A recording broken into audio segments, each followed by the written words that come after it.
Aquarius, welcome to your weekly Sidereal Astrology forecast. This is for June 20th through the 26th of 2016.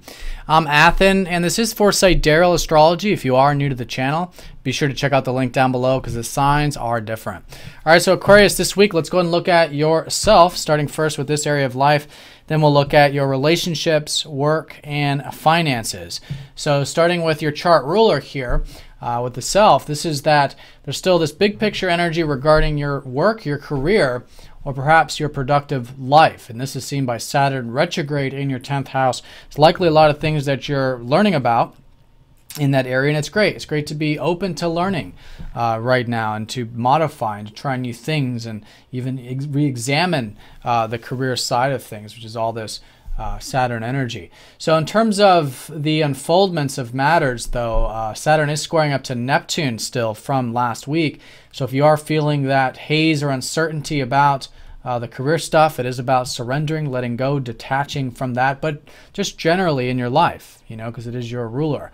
And especially because Neptune's in your first house. So this has been over many years, the importance of having this detachment, particularly with your identity, particularly with who you are, and really connecting to who you are on that essential level with all that mental noise and categorization of self.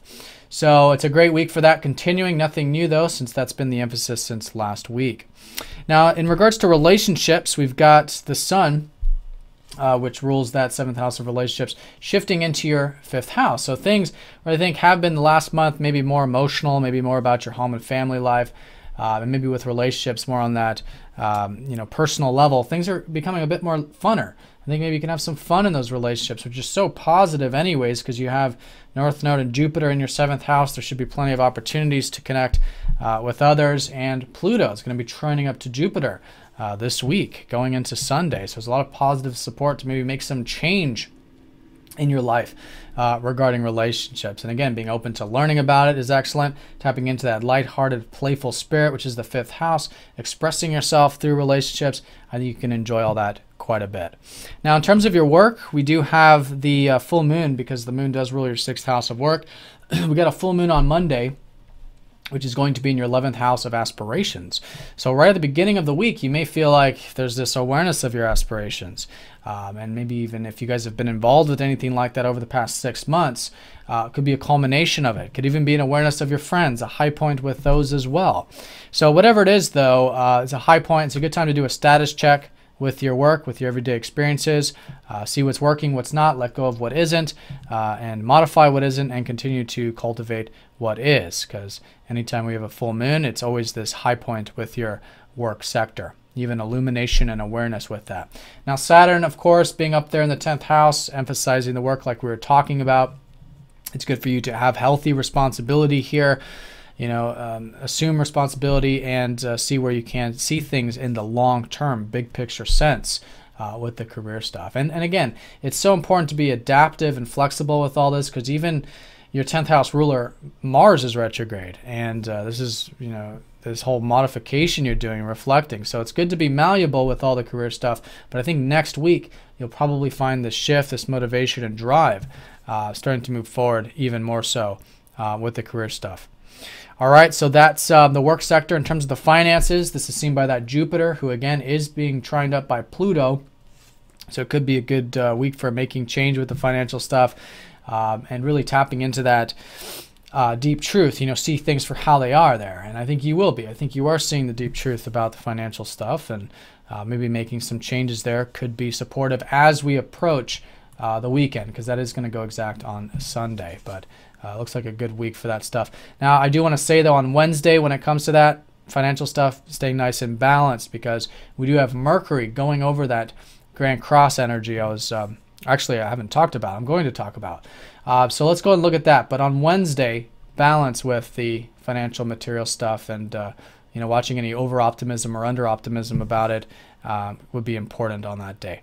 But let's go and look at this Grand Cross, because this is very important for us collectively. It's not involving any of those key areas, but still very important. So this is the fact that Mercury is now going over this same location of the last new moon. And if you recall, that new moon was forming that Grand Cross. So now it's a time to challenge ourselves. Same thing, I think, for you, your personal life, maybe with your health, maybe with your home or your family life, just like it had been 2 weeks ago, and it still is. But with Mercury, particularly with how you can learn, I think, more about these things, learn more about your health. And this is in your home and your family and these things. And this is what this Grand Cross is all about.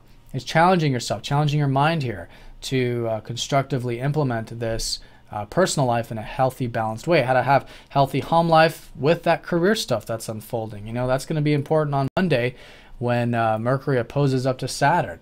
Having that healthy balance of both. We can't have one without the other. We can't have future without the past. And this is the bridging the gap. And I think approaching it that way can be very supportive.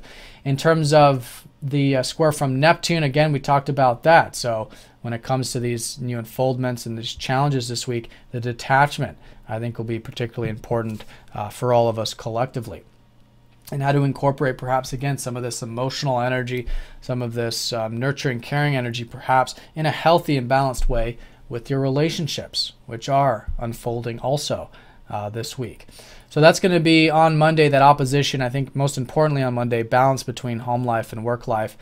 And then as we go into Wednesday, this energy of that constructively working with relationships, keeping everything nice and balanced with the financial stuff, like I was saying, but having this, you know, grounded perspective of things. If you're feeling overly optimistic or underly optimistic, it's just being aware of the self and being aware of that, and that can help balance everything with that. And it could even be constructive, good for, again, developing those one-to-one connections with your relationships.